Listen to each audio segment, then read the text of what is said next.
नमस्कार, KCN news में आपका स्वागत है। आज हम बाबा रामदेव मंदिर घोड़ेवाला रघुवीर नगर के प्रधान श्याम जी से क्षेत्रीय मुद्दों पर सीधी बात करेंगे। श्याम जी, केसीएन न्यूज़ में आपका स्वागत है सर। सबसे पहले जानने के सर, जो आपकी जो समाज है, गुजराती समाज, कब से आपके बाबा रामदेव जी का मंदिर की स्थापना, इस मंदिर की स्थापना कब हुई थी सर? ऐसे है कि हमारा जो पहला समाज था ना, पहले हम करोड़ बाग रहते थे। 1964 में अभी यहाँ बसे थे रघुवीर नगर में। तो 2-3 साल निकल गए, उसके बाद हमने ये बाबा रामदेव जी की स्थापना मंदिर के करके, और ये शोभा यात्रा छोटी मोटी जब समय के साथ निकलती थी, तो आज इनको 59 साल हो गए हैं। 59 साल से हमारा समाज करीब B1 के ब्लॉक, ए ब्लॉक, रघुवीर नगर जो एरिया है, सब एरिया में कम से कम 10,000 लोग की आबादी रहती है हमारे लोगों की। तो सब मिलकर इस प्रोग्राम को मनाया जाता है। और ये बाबा रामदेव जी का प्रोग्राम होता है, ये भादो सुद एकम से शुरू होता है। ये जैसे अभी 9वें महीने शुरू हो गया, 16 से शुरू हो गया था, तो ये 25 तारीख तक हमारा प्रोग्राम चला। तो इसे 10 दिन का प्रोग्राम चलता है। इसमें हम सांस्कृतिक प्रोग्राम करवाते हैं, भजन करवाते हैं, अच्छे कलाकार गुजरात से लाते हैं, उनका प्रोग्राम करवाते हैं, रासलीला गरबा का प्रोग्राम करवाते हैं। क्योंकि हमारा जो गुजरात से जो कल्चर बना हुआ है, वो ये परंपरा चलती आ रही है, तो हम बहुत धूमधाम से मनाया जाता है। फिर इसको नवमी के दिन, जिसको नवमी कहा जाता है, बाबा रामदेव जी का 9 रंगी बीजा, और उसके साथ शोभा यात्रा निकाली जाती है। हजारों की संख्या में पब्लिक होती है, जिसमें घोड़े होते हैं, रथ होते हैं, झांकियाँ होती है, बाबा रामदेव जी की छवि बनाई दिखाई जाती है। बहुत बड़ा प्रोग्राम, बैंड बाजा होता है, 8-10 तक बैंड बाजा होता है। सब ये प्रोग्राम पूरा B1 के ब्लॉक, रघुवीर नगर, शुक्र मार्गी, सेंट्रल सकूल, मस्जिद, यहाँ से घूमते हुए ब्लॉक से घूमते हैं। फिर बाबा जी के मंदिर में इस ध्वजा को ऊपर चढ़ाया जाता है, जैसे लहराया जाता है, ये मेन मकसद। फिर यहाँ भंडारे किए जाते हैं। अभी हमने 2 भंडारे किए। एक बाबा जी का जन्म दिवस था, जिस दिन 17 को उस दिन बड़ा भंडारा किया था, हजारों लोगों को मतलब प्रसाद बांटा था। फिर 25 तारीख को एक प्रोग्राम और था हमारा, जो बाबा जी का मेन प्रोग्राम था, दसम दिन।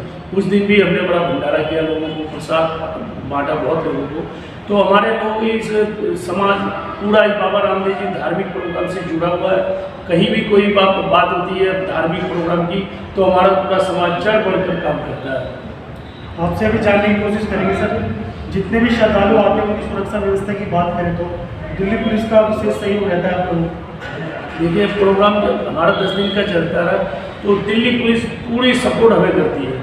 आज जो हमारा ये 10 दिन का प्रोग्राम हुआ, हमारे रघुवीर नगर चौकी जो है थाना, वहाँ से संदीप जी है इंचार्ज साहब, उन्होंने 10 दिन पूरी अपनी ड्यूटी दी, पूरी अपनी बटालियन के साथ। कम से कम 30, 40, 50 तो होते ही है उनके जो पुलिस कर्मचारी, और वो पूरा सहयोग हमें पूरा देते हैं। और आज तक कोई ऐसा प्रोग्राम में कोई मिस्टेक नहीं हुआ, ऐसी बात भी नहीं हुई जिससे मतलब कोई हमें नीचे दिखाने वाली बात हो। बहुत सीरियल और बहुत आराम से प्रोग्राम होता है, पुलिस का पूरा सहयोग मिलता है। ये हर साल की भांति की जाती है सर बाबा रामदेव की? हाँ, हर साल के भांति यही प्रोग्राम किया जाता है। इनमें जो प्रोग्राम है वो बदले जाते हैं। कभी गुजरात से आ गए कलाकार, कभी दिल्ली के आ गए, कभी कहीं से आ गए, लेकिन प्रोग्राम वही हर साल चलता है। हर साल ये प्रोग्राम बढ़ चढ़ के ही मना रहे हैं।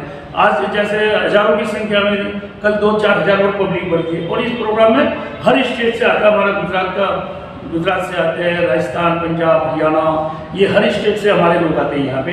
इस प्रोग्राम में बढ़ चढ़ कर भाग लेते हैं और बाबा जी के चरणों में आके अपनी पूजा पाठ करते हैं। बाबा जी ऐसे चमत्कार यहाँ पूरे रघुवीर नगर में, कहीं भी पूरे इलाके में खाली नाम ले लो, बाबा रामदेव जी मंदिर जाना है, चाहे रिक्शा वाला हो, चाहे 3 व्हीलर हो, सीधा यहीं पहुँचाएंगे। तो बाबा जी बहुत चमत्कारी पीर है, और बहुत ही मतलब प्राचीन मंदिर हो गया ये हमारा। लोगों की जो भी श्रद्धा लेके वो पूरी होती है, और पूरी होने के बाद वो मानते भी मानते हैं, यहाँ पे अपनी पूजा करने आते हैं, इसमें नेजा लेके आते हैं, प्रसाद पूजा सब करते हैं। बहुत अच्छे तरीके से बाबा जी का जन्मदिन उत्सव मनाया जाता है हमारे समाज में। उस मंदिर के लगातार आप ही प्रधान हैं, इससे पहले भी कोई और रहे? हमारे इस मंदिर में पहले फर्स्ट टाइम थे वो हमारे फादर थे जीखा राम जी, वो पहले प्रधान थे हमारे इस मंदिर के। लेकिन उन्होंने कम से कम 20 साल तक ही अपनी, फिर वो हमारे फादर की डेथ हो गई। फिर उसके बाद हमारे दूसरे प्रधान आए, जैसे सुरेश भाई थे हमारे, वो आए प्रधान। उसके बाद फिर हम आ गए। लेकिन जो हमारा यहाँ पे जो 28 मेंबरों का और जो हमारा चलता है, वो चुनाव से चलता है। लोगों के चुनाव करवा, हमारे जो जिनको भाई 28 मेंबर में आना है तो वो अपना चुनाव चिन्ह मिलता है मंदिर की तरफ से, और अपना जो भी है पब्लिक जितनी भी है गुजराती समाज वो वोट डालते हैं, और वोट भी वो सिस्टम से डालते हैं जैसे अपने वोट होते हैं राजनीतिक वोट, उसी तरीके से डालते हैं, अपना लाइन डाल के और अपना वोट डाल के, वोट के साथ फिर वो उसकी जन गिनती की जाती है, उसमें जिसके वोट ज़्यादा है उसको इस समाज में लिया जाता है, और फिर उसके बाद प्रधान कमेटी आ जाती है, फिर कमेटी में फिर वोट डाले जाते हैं। तो इस बार हमें भी प्रधान बनने का मौका मिला, और लोगों ने हमें बढ़ चढ़ कर वोट भी दिए, और 28 मेंबरों में भी चुनाव हुआ तो हमें प्रधान नियुक्त किया गया, इसलिए हमारे बाबा जी और समाज के लिए सेवा का मौका मिला, तो हम अपनी तरफ से सेवा कर रहे हैं। श्याम जी, आपसे ये जान लेंगे कि आप पहले कांग्रेस पार्टी से जुड़े हुए थे सर, काफ़ी लंबे समय से आप कांग्रेस पार्टी के सिपाही भी रहे हो, क्या कारण है इतनी बड़ी पार्टी को अपने ऊपर छोड़ दिया? देखिए, कारण तो कुछ भी नहीं है, समाज के साथ चलना पड़ता है। हम कांग्रेस में कम से 25 साल से जुड़े हुए थे, ये कांग्रेस की देन है जो आज मंडी हजारों लोगों की जो बन रही है, रोजी रोटी और ये झुग्गी झोंपड़ी जितनी बसी हुई है, इसको कई बार तो तोड़ के लिए आए थे, लेकिन कांग्रेस ने पूरा सपोर्ट देके झुग्गियों को भी रोका, गरीबों को भी रोका। यहाँ से झुग्गियाँ हटा के मंगोलपुरी में भी हमें दिए गए थे, फिर वहाँ से हटा के वहाँ से तो दूसरे लोग और बसे हुए थे, उनको भी हटा के ये भी 857 ये जो बसी हुई है वो वहाँ पे भी हमारे लोगों को ये जो प्लॉट दिए थे, ये कांग्रेस की देन है उस टाइम की बात, और कांग्रेस ने हमारे लिए बहुत काम किया, बहुत अच्छी तरीके से है। लेकिन हर चीज़ का समय होता है, समय के साथ साथ समाज ने भी देखा कि आपका टाइम था, आपने बहुत काम किए, अब जरा काम में दिक्कतें आ रही है तो आपको पार्टी चेंज करनी पड़ेगी, बदलनी पड़ेगी। हमने बहुत रिक्वेस्ट की, मैंने कहा मैं पार्टी में हूँ और जो भी काम होगा मैं करूँगा और करवाऊँगा भी, लेकिन कह रहे नहीं ऐसे नहीं होगा, तो पूरा समाज मिलकर फिर हमें इस चीज़ के लिए बहुत मतलब ऑफर दिया और बहुत तरीके से समझाया, तो हमने अभी बीजेपी ज्वाइन कर रखी है। हमें बीजेपी में फिर हमें लिए थे वहाँ पे, वहाँ जो दिल्ली प्रदेश जो है वहाँ पे वहाँ ले गए, वहाँ ले जाके डॉक्टर हर्षवर्धन जी, मनोज तिवारी जी और कई नेता थे, हमारा पूरा डेलीगेट था हमारे साथ, वहाँ जाकर हमारा सम्मान किया, हमें पट्टा पहनाया गया ये जो पार्टी का और पार्टी भाजपा का, और अभी हम बीजेपी से जुड़े हुए और जो भी काम होते हैं बीजेपी के थ्रू करवाते हैं।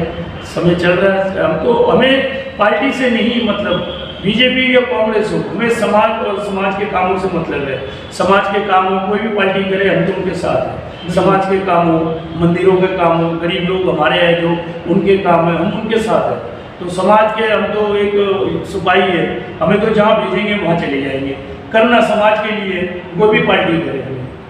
श्याम जी, ये बताइए 24 में क्या लगता है परिवर्तन होगी? जिस तरह से लगातार महंगाई बढ़ती जा रही है, केंद्र सरकार बिल्कुल भी नियंत्रण नहीं कर रही महंगाई को लेकर, इस पर आप क्या कहना चाहोगे?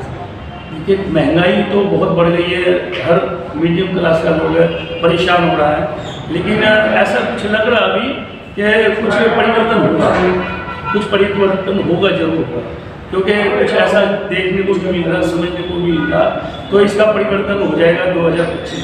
तो आप क्या चाहते हैं, मोदी सरकार हटनी चाहिए?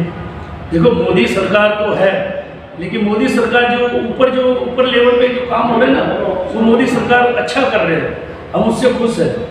ऊपर के जो लेवल के काम हो रहे हैं, बहुत बड़े बड़े काम हो रहे हैं, बहुत अच्छी बात, लेकिन जो नीचे के काम है ना, उनमें मीडियम लोगों को बहुत दिक्कतें हो रही, तो इनमें परिवर्तन होगा इस बार। नीचे की लोकसभा की बात करें तो दिल्ली में कितनी सीट आने की संभावना लगती है? देखिए, बीजेपी की अगर लोकसभा की चुनाव की बात करें और सीटों की बात करें तो जैसे पहले बढ़ चढ़ कर आई थी सीटें, इतनी नहीं आएगी, कुछ कम आएगी सीटें। 7 में से कितनी सीट लगती है? 7 में से ये लगभग समझ लो 3 या 4 सीट आ सकती है बीजेपी। आपके यहाँ से नुकसान हुआ प्रवेश वर्मा जी को? देखिए, प्रवेश वर्मा जी हमारे क्षेत्र के मतलब हमारे लोकसभा के हैं, लेकिन प्रवेश जी है थोड़ा सा हमारे यहाँ के लोग हैं, वो चाहते हैं कि प्रवेश जी कुछ इसके लिए करें, समाज के लिए करें। कुछ अभी हमने एक अप्लाई भी रखी थी उनके आगे, एक जो हमारा पुराना मंडी है जो उसकी छतरें सारी टूटी हुई है, वो एक टाइम था अजय माखन जी का टाइम, 37,67,661 रुपये का बिल हमारे पास आज भी मौजूद है, वो छतरें उन्होंने अपने फंड से लगाई थी। वो काफ़ी टाइम हो गया, लेकिन अब वो वही हाल हो गया चदरों का, पानी से, बरसात से लोगों को बैठने में बड़ी तकलीफ होती है। तो ये हमने एप्लीकेशन दी है समाज ने मिलकर, हमने मिलकर प्रवेश वर्मा जी से। तो प्रवेश वर्मा जी ने एक आश्वासन दिया है कि हम आपकी चदरें डलवा देंगे, हम आप ये भी काम करवा देंगे। अब देखो ये काम होता है या नहीं होता, बाकी हमारी उनसे चल रही है मीटिंग है कि हमारा ये काम करवाना बहुत जरूरी है। अंत में जानने के सर, भविष्य में पार्टी आपको महोदय क्षेत्र के प्रतिनिधि बनने के लिए तो आपकी इच्छा रहेगी सर? देखिए इस टाइम तो ऐसे है कि हम बड़ी सीट पे तो नहीं जा सकते हैं, लेकिन समाज में इस चीज़ की चर्चा हो रही है और समाज इस चीज़ को भी समझ रही है कि हमारी इतनी आबादी होने के बाद ज़्यादा नहीं तो हमारे एक निगम पार्षद तो होना चाहिए। आज निगम पार्षद हो, कल कोई और भी हो, कल और कोई बात हो सकती है, लेकिन निगम पार्षद के लिए हमें कोई पार्टी टिकट दे के राजी नहीं है, ना कांग्रेस है ना बीजेपी है। तो हमारा विचार इस बार लोगों का हो रहा है, समाज का, कि इस बार हम पार्टियों से मांग रखेंगे कि भाई हमें निगम पार्षद के लिए टिकट दी जाए, हमारे कोई भी आदमी खड़ा हो उसको। अगर उन्होंने दी तो बहुत अच्छी बात है, जीती जिताई सीट है, उसमें ज़्यादा वोट की तो जरूरी नहीं, मेरे जाए 6 साढ़े 6 7 हज़ार वोट की जरूरत है और इतना तो हमारे एक तरफ से हो जाता है। अगर ये मान लेंगे तो कोई भी पार्टी टिकट देगी तो अच्छी बात है। यदि इन्होंने नहीं माना और टिकट देने से इनकार कर दिया तो हमारा समाज से निर्दलीय से भी एक आदमी को खड़ा करेंगे कि भाई निर्दलीय से भी हमारा एक आदमी जरूर होगा। तो क्या आपकी तैयारी है कुछ ऐसे सर? ऐसे लोग तो कह रहे हमें कि आप अपनी तैयारी रखो, अगर पार्टी टिकट दे दिए तो आप आओ, नहीं भी देगी तो हम आपको निर्दलीय में भी आपको खड़ा करेंगे। तो हमने उनको कहा देख लेते, आप ट्राई मार लेंगे, कोशिश करेंगे पार्टी से। गुजरात समाज के कितने लोग हैं सर यहाँ पे इस वार्ड में? हाँ बिल्कुल, गुजरात समाज के लोग आज यहाँ पे 8 से 10 हज़ार लोग हैं मौजूद और हमारे बोर्ड भी बहुत है। अगर हम एक तरफा बोर्ड भी कर दें ना, आज भी अगर हमारा एक तरफा बोर्ड पड़ रहा है ना, तो यहाँ की सीट पक्की है, किसी भी कोई भी उम्मीदवार आ जाए, चाहे लोकसभा से आए, चाहे निगम पार्षद से आए या कोई भी आए, तो एक तरफ हमारा वोट पड़ेगा तो जीते ही जीता है और होता है, हमेशा ऐसा होता है। 24 के लिए क्या मैसेज देंगे सर अंत में? 2024 के लिए मैसेज ये है कि अब हमारी भी तैयारी होगी, हमारे समाज की भी तैयारी होगी। अब हमारा समाज भी समझ रहा है कि हमने इतने सालों से पार्टी से जुड़े हुए हैं। मैं खुद ही 20-25 साल से पार्टी में जुड़ा हूँ, कांग्रेस से भी और बीजेपी भी जुड़ रहा हूँ। हमारी तो यही है मांग कि कोई भी पार्टी हमें निगम पार्षद के लिए टिकट दे। अगर टिकट नहीं देती है हमें तो हमारे समाज कोई ना कोई आदमी को, किसी ना किसी उम्मीदवार को निर्दलीय से भी देंगे मैसेज, और निर्दलीय से जो समाज जिसमें उंगली रखेगी उसको आना पड़ेगा, चाहे वो पार्टी से हो या ना हो।